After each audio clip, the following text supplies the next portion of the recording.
యోసేపు అనే భక్తుని జీవితం ఒకసారి చూద్దాం. ప్రపంచం ఐగుప్తు అంత రిచ్ కంట్రీ ఏది లేదు. అంత రిచ్ కంట్రీకి దేవుడు యోసేపును బాసగా చేశాడు. యోసేపు అంతటి వాడు అయ్యాడంటే అతడుకున్న ఆధిక్యతను, అతడుకున్న ఐశ్వర్యాన్ని చూస్తున్నాం, కానీ అతడు ఆ స్థితికి రావడానికి కారణాలేంటి అది చూడలేదు.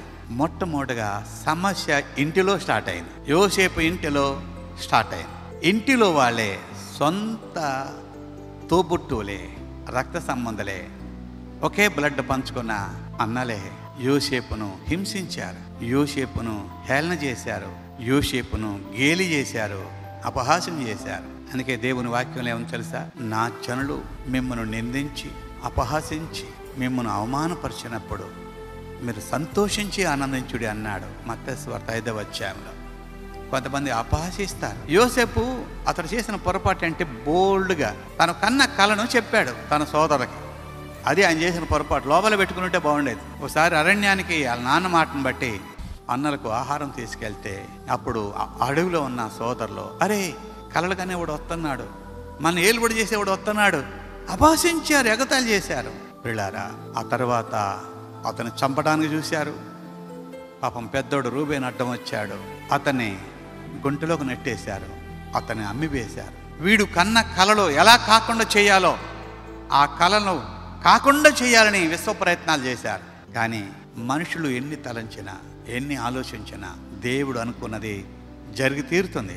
ఈ కలలు కాకుండా చేయాలని వారు విశ్వ ప్రయత్నాలు చేశారు, కానీ కళలు జరగటానికే వారు చేసిన ప్రయత్నాలన్నీ ఉపయోగపడ్డాయి. యోసేపును అమ్మివేశారు. సొంత అన్నదమ్ములే, నీ సొంత తోబుట్టువులు నిన్ను ద్వేషిస్తున్నారా? నీ రక్త సంబంధులు నిన్ను ద్వేషిస్తున్నారా? నీ పాలి వాళ్ళే నిన్ను ద్వేషిస్తున్నారా?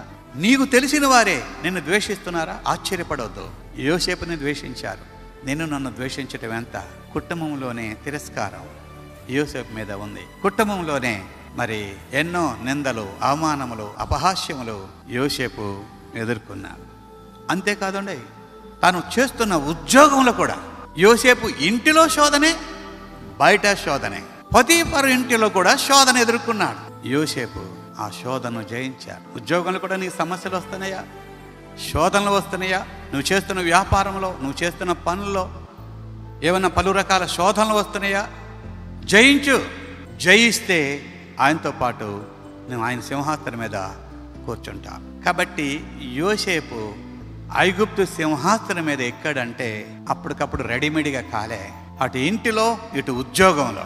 ఏంటి ప్రభువా, సత్యం కొరకు సాక్ష్యంగా జీవిస్తుంటే, నీతి కొరకు సాక్ష్యంగా జీవిస్తుంటే, పరిశుద్ధంగా జీవిస్తుంటే, నీ కుమారుడుగా నేను జీవించాలని ఆశపడుతుంటే ఏమిటి నాయన ఈ శోధన అని యోసేపు అనుకున్నాడా? అనుకోలేదు. దేవుని సనిగలేదు, దేవుడి మీద ఆయాసపడలేదు. ప్రభువా, ఏదైనా నీ చిత్తమే, నీ చిత్తం లేదే నా జీవితంలో ఏది జరగదనైనా, దీని ద్వారా నువ్వు ఏం చేయబోతున్నావో నీ చిత్తమే ప్రభువా. చివరికి చెరసాలకు వెళ్ళవలసి వచ్చింది. కానీ దేవుని కృప ఏంటో చూడండి. యోసేపు ఎక్కడికి వెళ్తే అక్కడ అధికారులు మన్నన పొందుతున్నాడు. పొతీఫరు మన్నన పొందాడు. సరేని అతన్ని ఆయన భార్యను బట్టి చెరసాలకు వెళ్తే చెరసాల నాయకుడు అక్కడున్న చెరసాల్లో ఉన్న, జైల్లో ఉన్న అందరికంటే యోసేపునే అభిమానించాడు, యోసేపునే మెచ్చుకున్నాడు. యోసేపు వాళ్ళందరికీ బాస్ అయ్యాడు, చెరసాల్లో కూడా బాస్ అయ్యాడు. పిల్లారా, దేవుడు నీతో ఉంటే నీ శ్రమలలో, నీ హింసల్లో, నీ కష్టాల్లో, నీ ప్రతి సమస్యల్లో ఆయన నీకు తోడుగా ఉంటే నిన్ను విడిపిస్తాడు. వీటన్నిటి నుండి విడిపించి గొప్ప చేస్తాడు. ఈ మాట నమ్ము. యోసేపును ఆ చెరసాల్లో నుంచి విడిపించి ఫరో కూడా కలకని మర్చిపోగా ఎవ్వరూ చెప్పలేనప్పుడు యోసేపు ఒక్కడే చెప్పాడు. కాబట్టి పిల్లారా, ఐగుప్తు అంతటికి యోసేపు బాస్ అయ్యాడు. ఏది యోసేపు చెప్పాడో తన సహోదరులకి అదే జరిగింది. ఏది యోసేపుకు దేవుడు చూపెట్టాడో అదే జరిగింది. తన సొంత సోదరులు ఆయన దగ్గర సాగిలపడ్డారు, ఆయనకి నమస్కరించారు. చివరికి వారికి ఆయనే దిక్కు అయ్యాడు.